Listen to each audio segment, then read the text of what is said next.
The Walking Dead, the one who live's finale landed the emotional beats, but I honestly don't understand how anyone survived. Major spoilers below for the final episode of The Walking Dead. The ones who live are below, so be warned if you haven't yet watched on AMC or with an AMC Plus subscription. After years of waiting for Andrew Lincoln's Rick and Danai Gurira's Michonne to return to their post-apocalyptic franchise roots, that 6-week return is already over, without knowing if or where the couple will show up again in any upcoming The Walking Dead shows, whether it's The Ones Who Live Season 2 or another spin-off. They definitely can show up again down the road, considering both somehow survived their sabotage mission against the CRM, among other things. In the end, fans got the reunion that many were presumably hoping for, but it possibly only happened because Rick and Michonne are now immortal. Which seems unlikely, but let's do some celebrating first. The Grimes family reunion. The episode, The Last Time, with its ominous title, sadly didn't fully bring viewers back to Alexandria to potentially reconnect with Gabriel following his return in the episode where Jardis died. However, the most important reunion possible did indeed occur, with Team Immediate family all connecting for the very first time. And it was amazingly just as, if not more, emotional as I could have hoped, considering Andrew Lincoln's Rick hadn't appeared canonically with either Kaylee Fleming's Judith or Anthony Azor's RJ.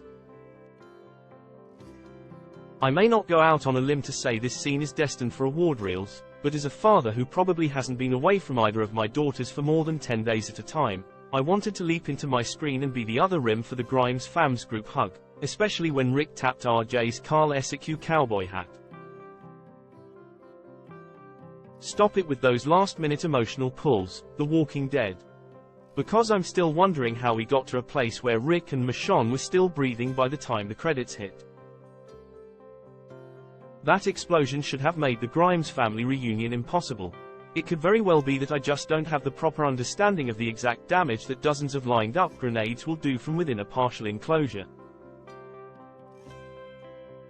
It could be that I am just way too gullible for thinking that the explosion scene in the picture above, which sent bodies flying every which way and seemed to instantly zombify the entire 3,000-unit squad waiting to fly out to Portland, might do a fair amount of damage to both Rick and Michonne, who were walking towards the future epicenter before darting off for 3 seconds.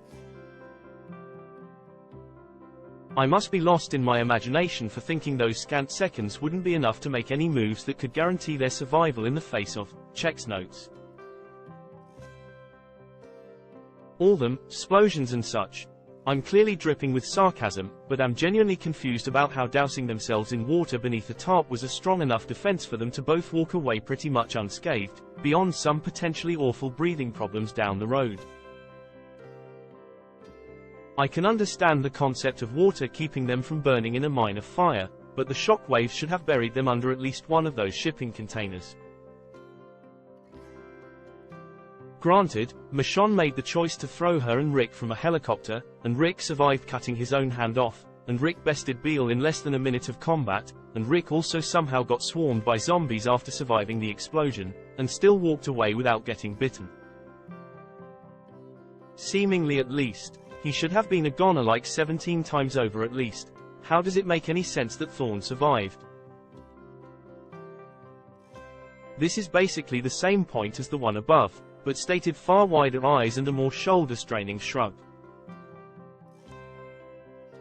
If science allows for Rick and Michonne's wet tarp plan to secure them another day on Earth, so be it.